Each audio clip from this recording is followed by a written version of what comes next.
Hello, nonprofit leaders. I'm Sarah Olivieri, your host, and this podcast is here to assist people like you, executive directors, board members, and other nonprofit leaders, make a bigger impact with insights, tips, and lessons learned from nonprofit leaders and experts. Having been an executive director, a board member, and now a consultant and coach, I truly understand the challenges you face. And that's why I'm here. I'm all about working smarter, not harder, so you can make a bigger impact without the burnout.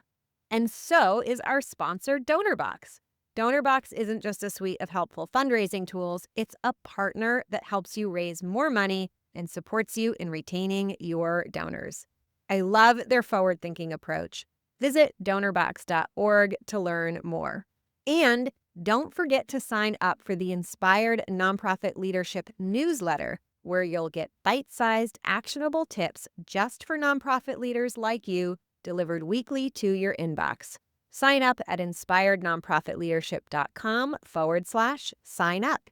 Okay, let's dive into today's episode.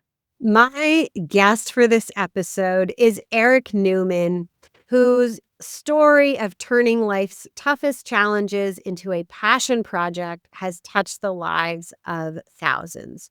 He is a pediatric cancer survivor and founder of Rock Solid Foundation, a nonprofit that brings joy to kids fighting cancer by building play sets and delivering bags to families.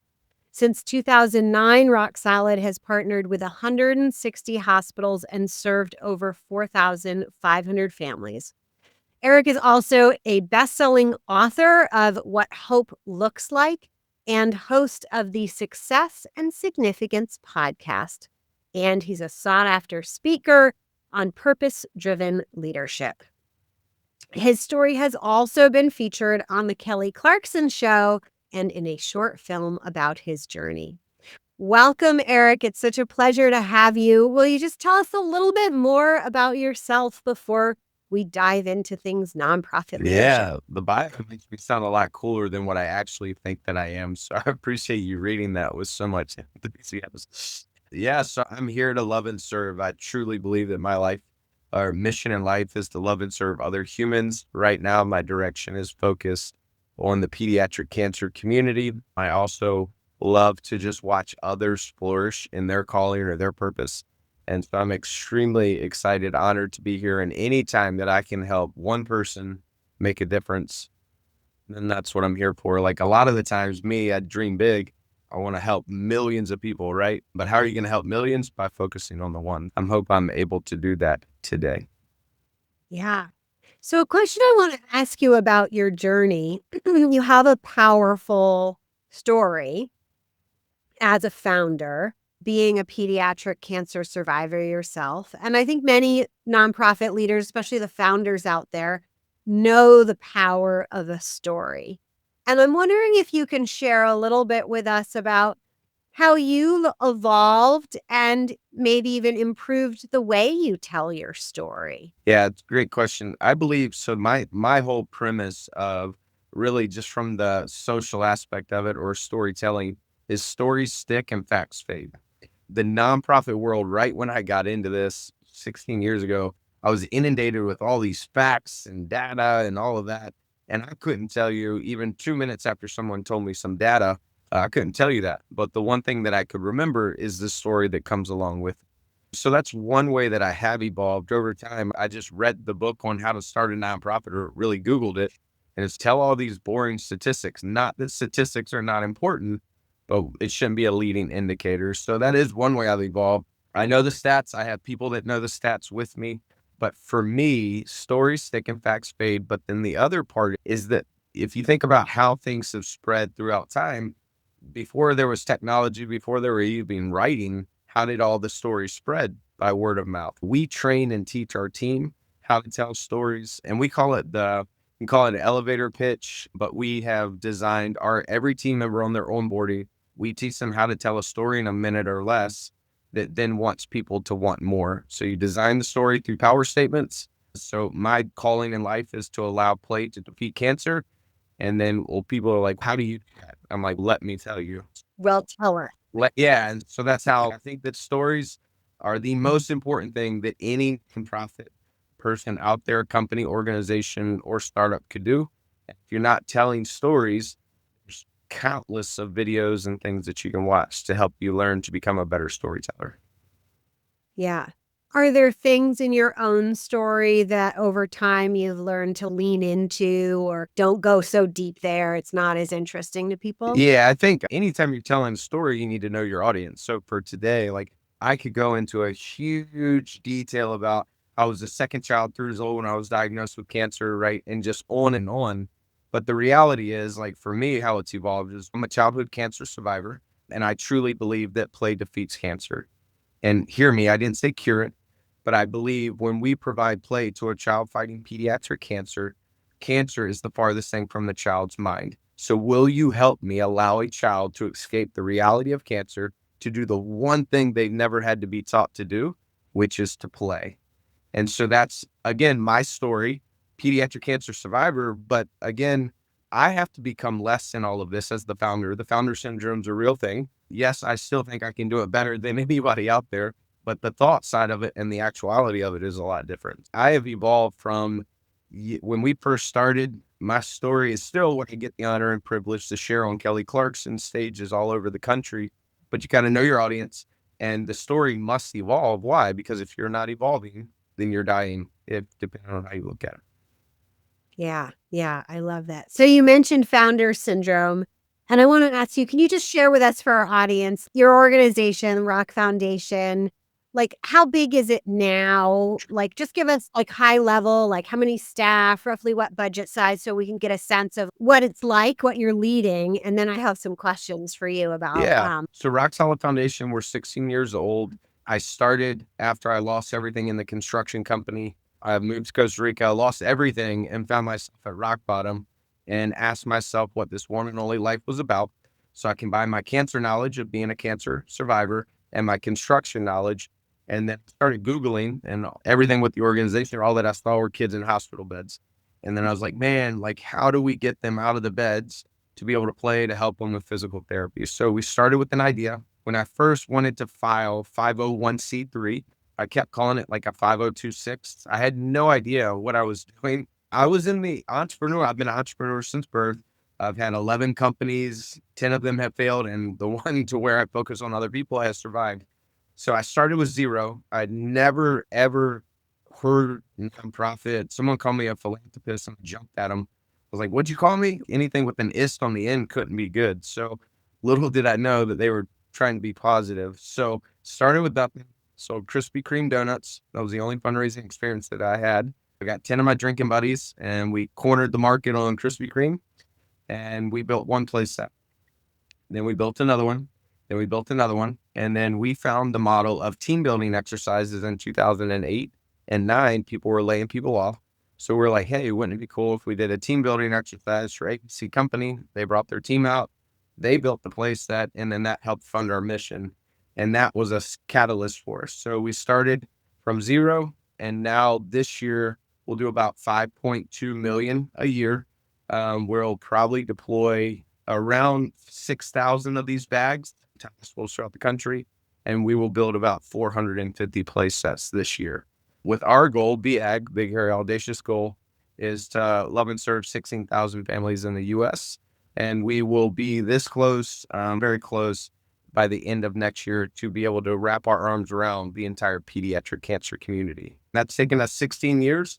So if you're hearing my voice, don't compare my 16th year to your first year. You got to make sure the comparison thing is a real thing.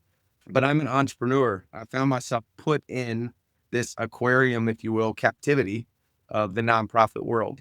And so I'm like finding Nemo when I'm first starting. I'm like, guys, like all these parameters that we as nonprofit people have the tendency to put ourselves in, I'm like banging up against the glass. I'm like, guys, don't, there's a whole world out there.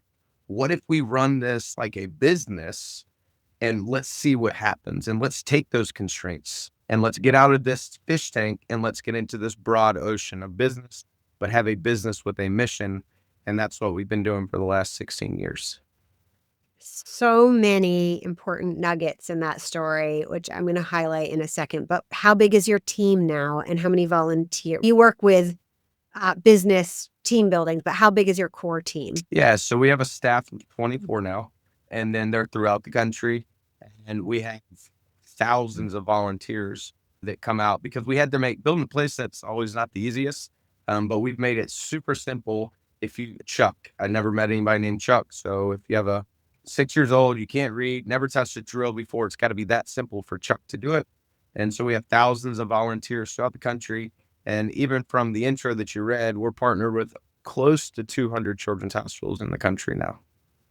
Yeah, that's so great. So some of the things I heard you say, we'll go into a few of them. You said you didn't say constraints that nonprofits to deal with. You talked about constraints that nonprofits put upon themselves. Yeah. And I see that so often. Often in my work with clients, I like to separate this is the law, right? And there's pretty short. I mean, it's Very longer than smart. for profits to have to deal with, but it is short. And then all these are like shoulds and I've always done it that ways. But like you, like I'm an entrepreneur like that. And I'm like, if it doesn't say I can't, then I can, right? If the law doesn't say I can't, Yeah. then I can. So what are some of those shoulds, constraints that you see nonprofits putting on themselves that don't really exist? So this is my soapbox. So I don't know. Yeah. We have. Go. So first and foremost, I think as a nonprofit leader, don't should all over yourself, right? We should do this because this. So don't should all over yourself.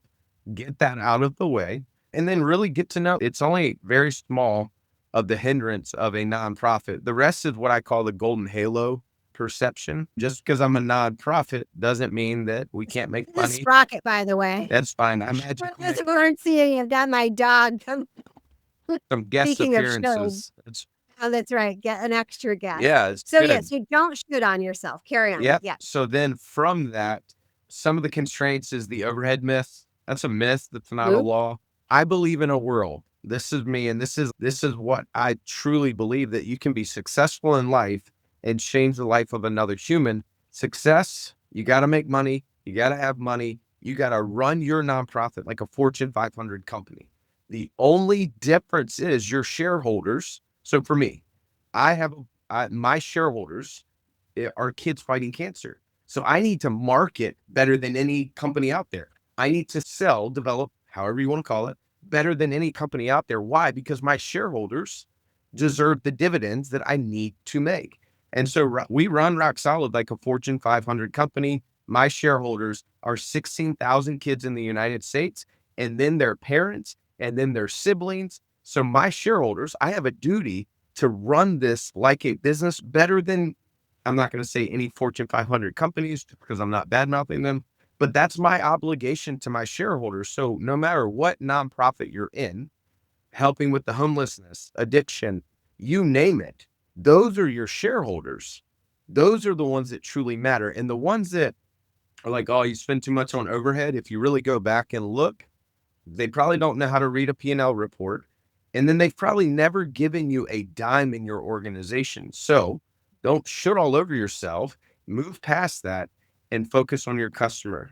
Clearly identify who your customer is and go all in on that customer. We have a lot of organizations ask if I'll build a playset for the Heart Association or Down Syndrome Association. I can't right now because my customer are kids fighting cancer.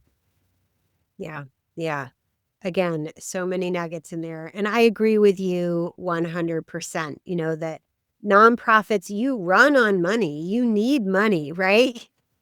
You need a great team. You need overhead. You probably need more over. I like to just rename things in helpful ways. So I never usually use the word overhead unless I'm talking about the overhead myth. I talk about operations. It's operations. Operations, right? Operations sound important, right? Yes. They sound like something you need. Operations. That's the word I like to use. I like to let's use, and that's the reality of it, right? You need to operate. You need to pay people. You need good people to solve the world's most complex problems. Right. And my way of saying, like, your mission is more important than Coca-Cola's mission. We Work would hang out a harder. whole lot. We would hang out a whole lot. I used to work with an organization that worked in the mental health space and ran a day shelter.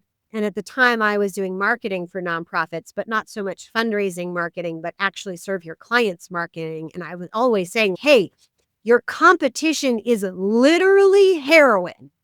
You need the best marketing money can buy because a cheap, highly addictive substance is like the hardest competition you will ever That's see in marketing, right? You need it top notch. You need all the marketing, all the branding, all the outreach. Like you need everything. Do not skimp. And the You most don't. successful companies, the Mhm. people that will potentially give you the most money, or the guys that have made millions, or the gals, or whoever, however you look at it, the ones that have made millions, that's what they're looking for, is like the sustainability behind it. And if there's no marketing, there's no operations, if there's no this and this, how sustainable is it? Because when I first started, I had to apply for a grant, and I went, and he said, no, I'm not going to give you a grant, because if I give you 10,000 now, then what's going to make you not need 15,000, 20,000 later? He's like, you need to create a sustainability model. Well, it's the same thing in my for-profit companies. I have to have a sustainability model. What's the sustainability model? So you could just Google how to start a business and then how to run a nonprofit, and they should run very similar parallels. Yeah, it's so true. And as I like to remind people, because people not FOMO, they think that for-profits know something that they don't. That they Right. have some sort of like secret knowledge. They look up to idolize them. But the reality is for-profits are businesses, but there is something different. They are more complex as a business model because from day one, a nonprofit is running two businesses, starting two businesses at the same time. You've got your mission giving service related type business. And then you've got your fundraising type business. They're interconnected, but they have different audiences, different offers, right? And you have a board of directors from day one, right? So there's a lot of people and a lot of stuff to wrangle. And that means you have to be better at business. So I think most nonprofit leaders running a successful nonprofit like yours, you are better at business than probably almost any Well, I for-profit think if you entrepreneur. saw the margins that we run on and how we operate, I would be on the cover of the Fortune 500 magazine, because my team is relentless, not reckless, right? Mhm. Pursuing a worthy calling. And then the younger generation, however you look at it, they want to work for things that are doing really well in the world, and they want to make good money doing it. And again, that goes back to your customer. Who's your customer? So Rock Solid Foundation, as this grows, we have multiple customers. So primary one are the kids fighting cancer and their families. Primary two are our volunteers. That's a customer. How you love it and serving your customer. Then it's the donors and the sponsors, however you break it down. They're your customer. And then for me, another arm of customer is my staff. So now Mm. my whole job is, the better I love and serve my staff as the leader, or staff volunteers. You can do this too. I didn't have any staff for 7 years. If you put it into perspective, I think maybe two. But my staff is now my customer. The better I love and serve them, the better they love and serve them. Which I'm still on build sites, and you'll never get me out of that. So I love building play sets. I love it. Let's talk about your staff for a moment. How did you come to recognize that you needed to go from two to where you are now? And what are some of the lessons that you learned along the way? Sure. So I worked for free, me personally, for 4 years, and I was doing full time construction, and then full time this. And then finally, there was never a moment where I had $100,000 in the bank account. This is the time I need to go all in and work for the foundation. I think we had $2,500 in the bank account. I asked the board the first time, they said no. Even though that I started this, I can still get fired for this, which is crazy to me. But anyways, again, that's a whole nother. So finally, I went to the board and said, hey, listen, my wife and I are about to have a child. I have to go full time in this, and I'll do one or two builds a year. I had a donor cut my first salary, which was very timely, right? So I did that, and then we grew about 600% that next year. And then we did that, and I was struggling with this overhead myth that where I could only make $12,550 to support my family, because 500% of zero is what, right? It's not that much money, which it is in the grand scheme of things. But I am a firm believer of vision and scalability. If you have not read the book Traction by Mm-hmm. Gino Wickman and you are in charge of a nonprofit organization, after you finish this podcast and share this podcast and everything that we need you to do for this podcast, go get that book. If you don't hear anything else that I say, because that teaches you how to construct in such a way your organization that then you have goals, you have people accountable for it. I had staff volunteers for 3 years. They came in, they worked 2 or 3 hours, but they were considered staff. And then they worked for free. Really, beer, pizza, and t-shirts. Beer, pizza, and t-shirts can change the world. You would be surprised what people would do for that. And then after that, we were like, man, we really have something. My board of directors believed in this. I believed into this. And then we went from year 7 to building 15 play sets a year. And then we went to 65 that next year. And scalability, scalability is taking away, not adding to. So you can't have mission creep, all of that stuff. Oh, we can do this. We can do this. No, you can't. Let me rephrase that. Yes, you can, but I believe that my clients deserve excellence and you can't do everything. The lessons I learned is the mission is super heavy. I'm dealing with kids that are dying every single day. It's super Mm-hmm. heavy. But then you add people into that, which work for you, that is super heavy on them. And then they have other lives. If it wasn't for the people, it would be easy. But the Yeah. people are what makes this thing so great. From the kids that I've met, I've got to preach their funeral. I've got to baptize them. Like I've gotten to be with families in the worst moment. And that's super heavy. But then also on Yeah. the flip side, I have a staff and team where I see them having kids and doing all this amazing stuff too. It's a beautiful thing. And I don't want to sit here and if you're listening, I don't want to peacock, right? Because I remember when I was first starting, I was like, man, there's no way that I'm going to be able to get to X, Y, Z, right? I can't pay my mortgage or I have to choose to pay my mortgage or go hand out another care package for the street that I've adopted, right? I don't want to peacock. I truly want to help you. And the book is, I think, $12, maybe $22. And if you're listening Yeah. and you can't afford it, I'll buy you one. That's how much I believe. I'm looking. I've got it. I've got it behind me somewhere. Man, Uh, here's mine. it's a It's got great book. Yep. coffee on it. There it is. I got coffee on it. This is the book. If you're watching it, Traction by Gino Wickman. Yeah. It's so my staff, my team reads it. Anybody that comes on staff has to read it. And it's literally changed the trajectory. We wouldn't have made it through the pandemic. And once we hit the pandemic, we were doing about 150 builds a year. The corporate team building stuff went away. We live and die by our values. One of our values is marry the mission, not the model. And we went in, we're like, hey, cancer doesn't care about the pandemic. We can't either. Yes, I care about the pandemic because I get it. It was a real thing. Then we created Rock Solid on Demand. And then we went from 150 builds a year to 700 builds. And then we've been teeter-tottering and coming back. It's all because of the book Traction and my amazing team. I love that. I've read Traction several times. I've taken some of their courses. I built a significant part of the impact method, which I teach nonprofits, came partly from both from implementing things that I loved about Traction and identifying some holes in the model So we did the that I same thing. Yep, didn't, that's right. Yeah. yep. Yeah. Good. Another Models. book Awesome. for you, by the way, now that you're like after Traction, like next level of growth, I highly recommend The Great Game of Business if you haven't read that one. Thanks. Another one. It's been around. Jack Stack, The Great Game of Business, really great and still so relevant today.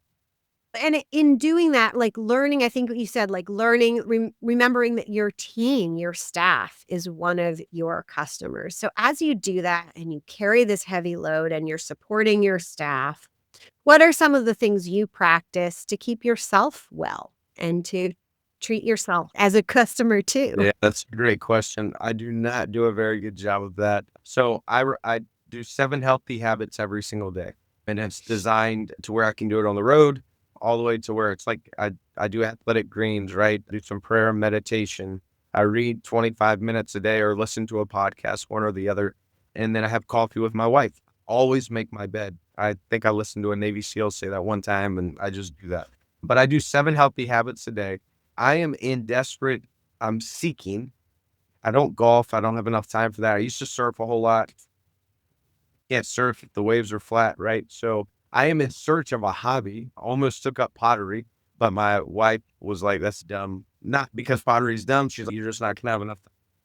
So I'm seeking for that, but I run quite a bit. And with my health scare of like pediatric cancer, I'm very Yeah. conscientious on what comes in my body and how I do it. So running, working out, reading, writing. I've written a couple books since the last couple of years. So I love to write. So maybe that's my hobby. Yeah, it might be. There's a lot of really good work on how having a hobby, especially though an activity that really pushes you in a outside of your business, really enhances both your life personally, but is actually good for business. There's one woman I know who she does the trapeze and she writes about it. She's a very successful business owner, and she writes about how much that's helpful to her. I race sailboats. It's very time consuming, although beside there's so many benefits of sailing and leadership. But one of the things you mentioned, like I don't have time for it, is sailing is an extremely time consuming hobby, especially sailboat racing, because going out on the sailboat's like a minimum 3 hour Right. activity.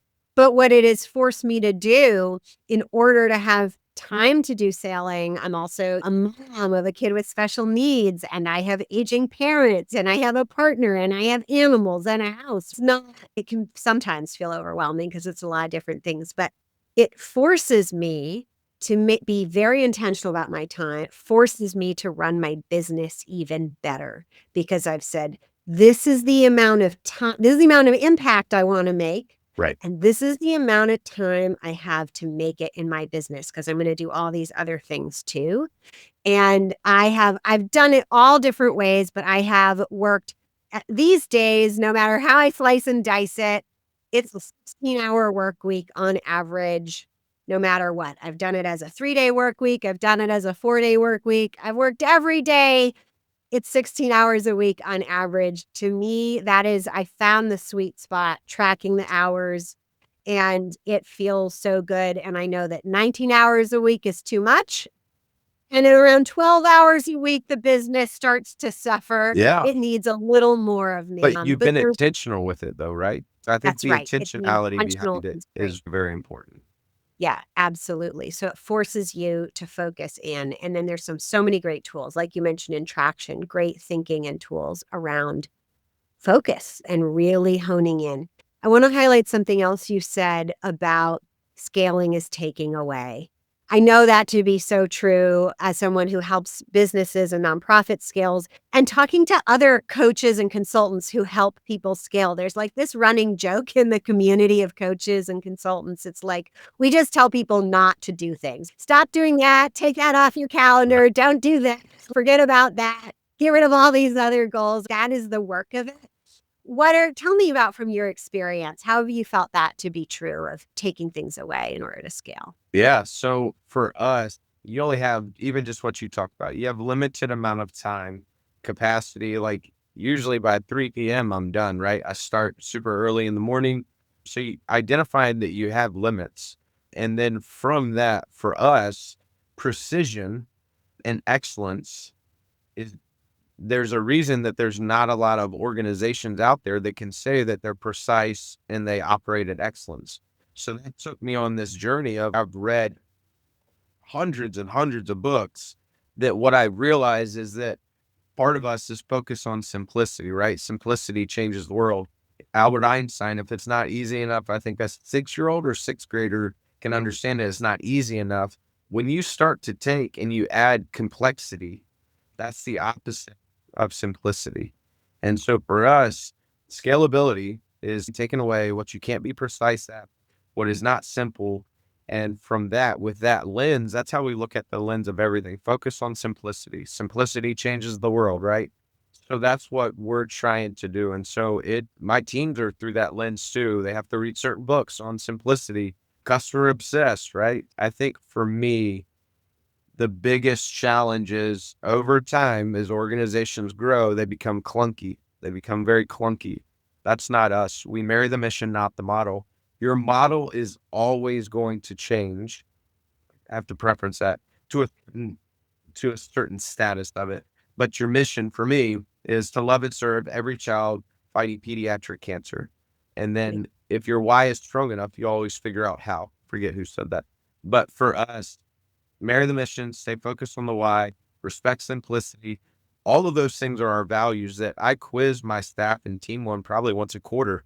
If you don't know the values, then you're of no value to the organization, because that's the lens that you have to look at everything through, including simplicity and scalability.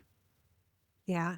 I think it's such a powerful lesson that most organizations who start trying to scale have to learn to be simple. But you had mentioned about those just starting out who are listening, right? And not wanting to make them feel, oh, leave them behind or something. Right. But I encourage those of you out there listening that simplicity is a lesson you can learn on day one if you'd like to, right? You can either, right? You can either grow complex and then be forced into it, but I'd invite you to learn it right now. And if you feel overwhelmed with everything that you need to do, I encourage you to think about what you can eliminate right now. And probably by doing less, you will grow faster and go further. And maybe even go further faster There you than go. Eric has here, I right? hope By so. doing that now. Is there something did you experience that when you were starting out? Did you do too much? I did. So we did place that. Then we still do ready bags, which is bags that we give to hospitals and then the hospitals give to the families once they're diagnosed. I did an iPad project. I did room makeovers. What we had to do is, as we're starting to grow, every stages of growth, there's a lid, right? And then once you bust through the lead, if you can, you bust through the lead and then you have a new horizon, then you hit another lead, then you have a new horizon, and you have another lead. We stopped doing room makeovers, and that program was working from a mission standpoint. The older kids deserve loving too. And I got a lot of hate mail from the community of like, how dare you turn your back on kids fighting cancer? I'm like, I'm turning my back. My answer's not no, it's just not right now. And I think people that run nonprofits are there's two distance. There's a distance. It's the head and the heart. And that is the hardest thing to navigate in the start. It's the hardest thing to navigate if you've been around for 5 years. It will be the hardest thing, which it should be as the leader. It's the head and the heart. And so we had to stop doing room makeovers. And guess what? We went from 100 ready bags to loving. And so we were doing about 15 room makeovers a year.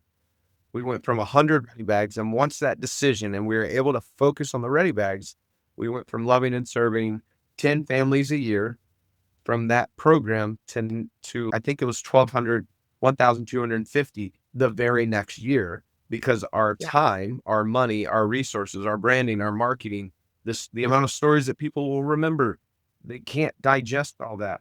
So for us, we have two simple truths. We at Rock Solid Foundation believe that play defeats cancer. And then we build a playset. How do you do that? We put a playset in their backyard.